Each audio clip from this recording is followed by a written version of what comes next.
सभी को जय मसीह की। परमेश्वर की दया और उसका अनुग्रह सदैव हम सभी पर बना रहे, आमीन। मैं परमेश्वर की बेटी आप सभी का अध्याय 2 में स्वागत करती हूँ। मैं विश्वास करती हूँ कि परमेश्वर आज अपने वचन के द्वारा हमसे बात करेगा और हमारे जीवन को बदलेगा। आइए सबसे पहले हम प्रार्थना करते हैं। पिता, हम यीशु मसीह के नाम से आपके पास आते हैं। हे अनुग्रहकारी पिता, हम पर दया कर और हमें अपने लिए तैयार कर। हमारे लिए महत्वपूर्ण यह नहीं कि हम सारी बातों को समझें, पर हमारे लिए महत्वपूर्ण है कि हम हर समय तैयार रहें। आज के अध्ययन के द्वारा हमें तैयार कर, ताकि जहां तू है वहां हम भी रहें। यीशु मसीह के नाम से आमीन। अध्याय 2 को शुरू करने से पहले मैं आपको इस पुस्तक के विषय में कुछ बताना चाहती हूँ।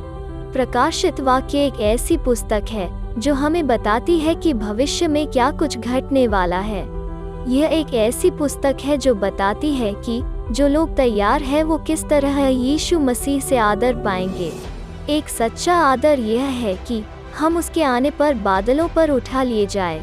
इस पुस्तक की सबसे खूबसूरत बात यह है कि यह पुस्तक हमें बताती है कि किस तरह अंत में परमेश्वर सारी बुराई को नाश करके अपने राज्य को स्थापित करेगा और वो लोग भी उसके साथ राज्य करेंगे जो उसके साथ पृथ्वी पर चलते थे।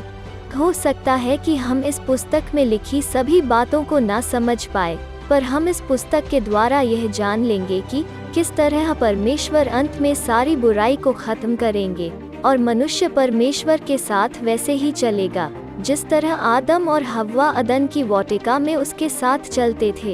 यह पुस्तक परमेश्वर के महान विजय की घोषणा और शैतान की हार की घोषणा करती है। आज हम अध्याय 2 की शुरुआत कर रहे हैं। हमने पहले अध्याय में यह जाना कि यीशु स्वर्ग में एक महायाजक है और उसने किस तरह यूहन्ना पर स्वयं को प्रकट किया। आज हम दूसरे अध्याय से सीखेंगे कि किस तरह प्रभु ने अपनी कलीसिया को उत्साहित किया और उनके पाप को देखकर उनको डांटा। हम यह नहीं कह सकते कि यह किताब उन दिनों में जो कलीसिया थी सिर्फ उनके लिए है। जी नहीं, यह वचन हमारे लिए है, क्योंकि हम भी वही गलतियां करते आए हैं जो शुरुआत की कलीसिया ने की है। अध्याय 2 में कुल 4 कलीसियाओं का जिक्र है। पहली इफिसुस, दूसरी स्मुरना, तीसरी पेरगमुन, चौथी थुआतीरा। चारों कलीसियाओं को यूहन्ना के द्वारा कुछ ऐसी बातें समझाई गई जो बातें हमारे जीवन को बदल सकती है। हर कलीसिया पर यीशु ने खुद को अलग अलग तरह से प्रकट किया। हर कलीसिया आज की कलीसिया को प्रस्तुत करती है। हम सभी इन 7 कलीसियाओं में कहीं ना कहीं पाए जाते हैं। सबसे पहले हम देखेंगे कि परमेश्वर ने इफिसुस की कलीसिया को क्या कहा। पहली कलीसिया को यह बताया गया कि यीशु स्वयं दीवट के बीच में रहता है। दीवट का अर्थ है कलीसिया और यीशु के वहाँ रहने का अर्थ है उसकी उपस्थिति उनके बीच में है। यह एक ऐसी कलीसिया है जो सेवकाई करने में बहुत ही आगे है। यह कलीसिया बहुत मेहनती भी है। इस कलीसिया में हर तरह के वरदान काम करते हैं, जैसे कि दूसरों को परख लेना। पर इस कलीसिया में एक बुरी बात यह थी कि सेवकाई करते करते इस कलीसिया ने परमेश्वर से पहले की तरह प्रेम करना बंद कर दिया था। आज बहुत सारी कलीसियाओं की हालत यही है। हर कोई सेवकाई करना चाहता है, पर कुछ ही लोग हैं जो सेवकाई से अधिक परमेश्वर से प्रेम करते हैं। हो सकता है कि आप अच्छा सुर निकालकर परमेश्वर के लिए गीत गाते हैं। हो सकता है कि आप एक बहुत ही अच्छे प्रचारक हैं। हो सकता है कि आप लोगों के लिए भविष्यवाणी भी करते हैं, पर यह भी हो सकता है कि आप अब परमेश्वर से उस तरह प्रेम नहीं करते जिस तरह से आप पहले करते थे। परमेश्वर अपने बच्चों को प्रसिद्ध करता है, पर कुछ लोग उसमें इस तरह बह जाते हैं कि वो परमेश्वर से अपना संबंध और प्रेम ही खो देते हैं। यीशु ने क्रूस पर परमेश्वर से यह नहीं कहा कि उसे कीले लगने के कारण दर्द हो रहा है, पर उसने कहा, हे परमेश्वर, तूने मुझे क्यों छोड़ दिया। उसके लिए सबसे महत्वपूर्ण था अपने स्वर्गीय पिता से उसका संबंध। आज हम सभी को यह जानने की ज़रूरत है कि हमारे लिए सबसे ज़्यादा क्या महत्वपूर्ण है। सेवकाई या सेवकाई देने वाला परमेश्वर। परमेश्वर ने इस कलीसिया को यह चेतावनी दी कि यदि वो अपने गलत रास्तों से नहीं फिरेगी तो वो अपनी उपस्थिति को उनसे ले लेगा। जिस कलीसिया से परमेश्वर की उपस्थिति चली गई है, हो सकता है वहाँ चमत्कार होते रहें, पर वहाँ किसी का जीवन नहीं बदल सकता। पर यदि हम परमेश्वर से प्रेम करते रहें तो वो हमें जीवन के पेड़ में से खाने को देगा। जीवन का पेड़ यीशु मसीह है, और यदि हम उससे प्रेम करते रहे तो वो हमें अपने वचन और अपनी उपस्थिति से परिपूर्ण कर देगा।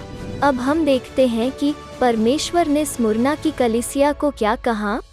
प्रभु ने स्वयं को इस कलीसिया पर फिर जी उठने वाला परमेश्वर करके प्रकट किया था। यह एक ऐसी कलीसिया थी जिस पर बहुत ही ज्यादा सताव था। याद रखें, परमेश्वर अपनी कलीसिया को संपूर्ण और सिद्ध करने के लिए उसे सताव से भी ले जाता है। हम कितने मजबूत हैं यह तब नहीं पता चलता जब हम पिकनिक मनाने जाते हैं, पर यह तब पता चलता है जब हम किसी तकलीफ से गुजरते हैं। शद्रक, मेशक और अबेदनगो ने भी सताव का सामना किया था, क्योंकि वे परमेश्वर की आज्ञा को मान रहे थे। जब वो उस आग में फेंक दिए गए तब वो नहीं जले, पर सिर्फ उनके हाथों की रस्सियां ही जली।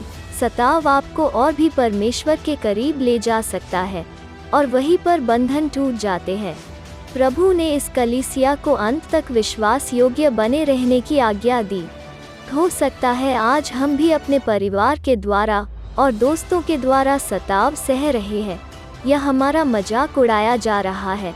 बहुत लोग अपने परिवार में अकेले विश्वासी हैं और कोई उनके विश्वास को नहीं समझ रहा, पर डरे नहीं, परमेश्वर आपके साथ है। परमेश्वर आपके परिवार को अपने पास खींच लेगा। हमें सिर्फ विश्वास योग्य बने रहने की ज़रूरत है। परमेश्वर ने हम सभी से यह वादा किया है कि यदि हम अंत तक सच्चे बने रहेंगे तो वो हमें दूसरी मृत्यु से बचा लेगा।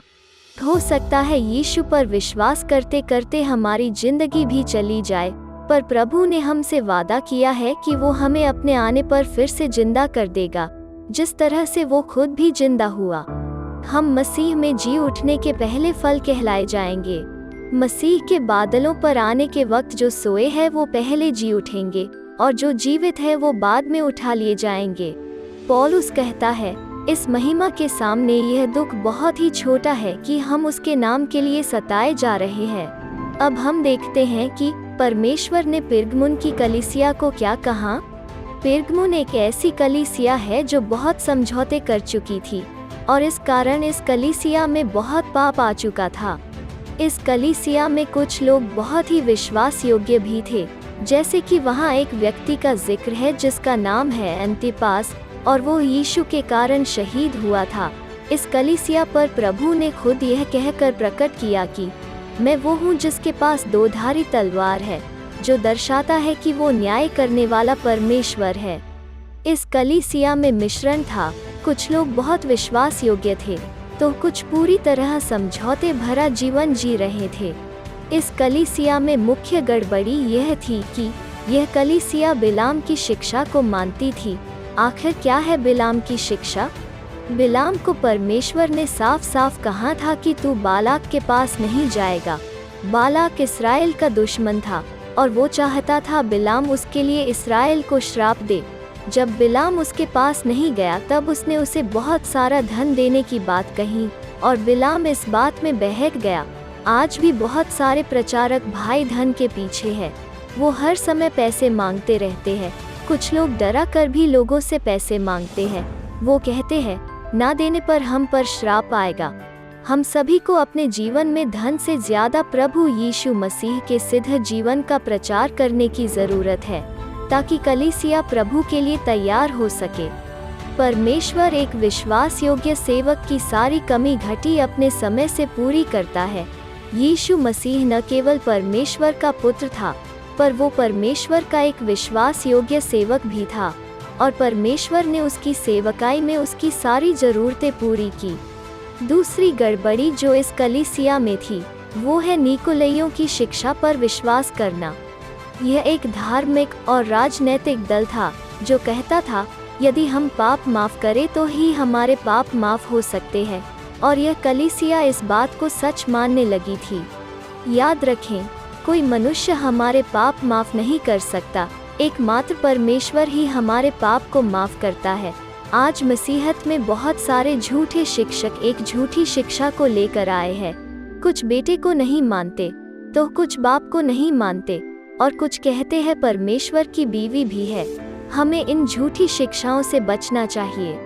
अंत में परमेश्वर उनके सामने दंड और आशीष दोनों रखते हैं। दंड यह कि यदि वे मन नहीं फिराएंगे तो वे नाश हो जाएंगे, पर यदि वे मन फिराए तो प्रभु उन्हें गुप्त मन्ना देगा। पुराने नियम में परमेश्वर इस्राएल को आसमान से मन्ना देते थे। यह मन्ना 24 घंटे के बाद सड़ना शुरू होता था, पर यदि यह मन्ना परमेश्वर की उपस्थिति में रखा जाता था तब वो ताज़ा रहता था। यीशु मसीह ने कहा, मैं वो रोटी हूँ जो आसमान से आई है, जिसको खाकर मनुष्य कभी नहीं मरता। यीशु वो मन्ना है जो हमें परमेश्वर की उपस्थिति में ले जाता है ताकि हम सर्वदा ताजे बने रहे, और वो हमें एक श्वेत पत्थर भी देगा जो हमारी विजय का चिन्ह है। उन दिनों में सफ़ेद पत्थर उन्हें मिलता था जो किसी महान काम को करके लौटते थे, और काला पत्थर उन्हें मिलता था जो किसी अपराध में पकड़े जाते थे। परमेश्वर ने हमसे वादा किया है कि वो हमें श्वेत पत्थर देगा जो हमारी विजय का चिन्ह होगा, और यही हमारी धार्मिकता और हमारी पहचान भी होगी। परमेश्वर हमें एक नया नाम देगा जो सिर्फ और सिर्फ परमेश्वर ही जानता है। वो नाम हमें यीशु के प्रकट होने पर पता चलेगा।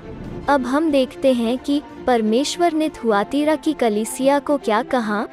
यह एक ऐसी कलीसिया थी जो व्यभिचार में जीवन जी रही थी। इस कलीसिया के अंदर अधिकतर लोग व्यभिचार में लिप्त थे। प्रभु ने स्वयं को इस कलीसिया पर अपने आप को यह कहकर प्रकट किया कि मैं वो हूँ जिसकी आंखें आग की ज्वाला की तरह है, जो कि उसके पवित्र स्वभाव को और उसके न्याय को प्रकट करती है। इस कलीसिया को चेतावनी और रोशनी दी गई। प्रभु ने इस कलीसिया से कहा कि वो इजेबेल को अपने बीच में रहने देते हैं। इजेबेल पुराने नियम में अहाब की पत्नी थी, जो सदैव लोगों पर जादू टोना करती थी और लोगों को व्यभिचार में गिराती थी। सदैव याद रखें, इजेबेल सिर्फ एक स्त्री ही नहीं है, पर वो एक दुष्ट आत्मा भी है जो लोगों को पराये शरीर के पीछे चलने के लिए उकसाती है। इतिहास गवाह है कि बहुत सारे लोग इस आत्मा के चपेट में आए और उन्होंने वो किया जो प्रभु की दृष्टि में बुरा था। कभी आपने सोचा है कि कौन आपको भूतकाल के पाप याद करवाता है? कौन आपको स्त्रियों की तरफ गलत तरह से देखने के लिए उकसाता है? कौन आपको शारीरिक पाप करने के लिए उकसाता है? यह वही आत्मा है जो हमें व्यभिचार में गिराने की कोशिश करती है। यह आत्मा न सिर्फ यह करती है, पर यह आत्मा आपको आपके फ़ोन में अश्लील वीडियोस देखने के लिए भी उकसाती है। हमें व्यभिचार से लड़ने की ज़रूरत नहीं है, पर हमें व्यभिचार से दूर रहने की ज़रूरत है। प्रभु ने इस कलीसिया को चेतावनी दी कि यदि वे मन नहीं फिराएंगे तो वो बड़े संकट में पड़ जाएंगे, पर यदि वे मन फिराए तो वे उसके साथ राज्य करेंगे। परमेश्वर के साथ राज्य करना अपने आप में एक अद्भुत बात है। मैं विश्वास करती हूँ कि आपने इस अध्ययन के द्वारा कुछ महत्वपूर्ण बातें सीखी होगी। अंत में मैं आप सभी को यह बात बताना चाहती हूँ कि क्यों प्रभु ने 4 में से 3 कलीसियाओं को डांटा और चेतावनी दी। क्योंकि यीशु हमसे प्रेम करता है और वो चाहता है कि हम नाश ना हो, पर हम बचाए जाए और उसके साथ अनंत जीवन में राज्य करें। यह सारी बातें सिर्फ एक चेतावनी नहीं है, पर परमेश्वर का प्रेम है। प्रभु हम सभी को आशीष दे। हम बहुत जल्द अध्याय 3 के साथ मिलेंगे। आप सभी को जय मसीह की।